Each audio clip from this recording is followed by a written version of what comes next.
साट गइल दिल दूध के जैसे फाट गइल नजर से केहू सीना साट गइल दिल दूध के जैसे फाट गइल दिल दूध के जैसे अंकिता अनिल निषाद राज अनिल निषाद राज तो होलिया नायक अनिल निषाद राज तो होलिया नायक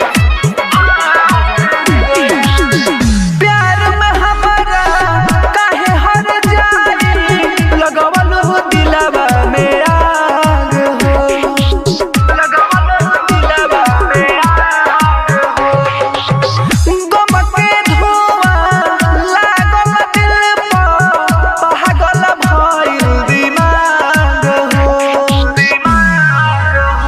अरे प्यार के नाही रोल बाटे होला ऐसे ही का होइल भूल बाटे तोहर प्यार हमके हाट गइल नजर से केहू सीना साट गइल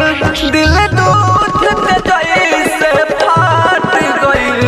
नजर से केहू सीना साट गइल दिल दूध के जैसे फाट गइल शुभम फिल्म्स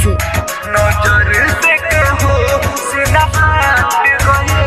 दिल दूध अनिल निषाद राज तो होलिया नायक अनिल निषाद राज तो होलिया नायक पल्लवी रिकॉर्डिंग स्टूडियो मठिया राइटर गुडू गोल्डन के हो कैसे करी बदनाम हो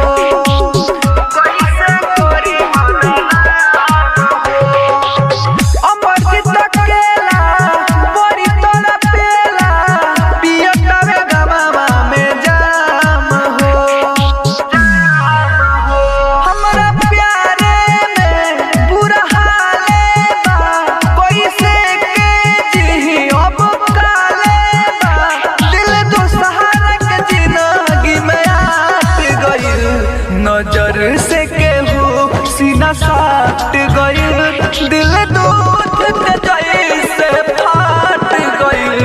नजर से केहू सीना साट गइल दिल दूध के जैसे फाट गइल अंकिता अनिल निषाद राज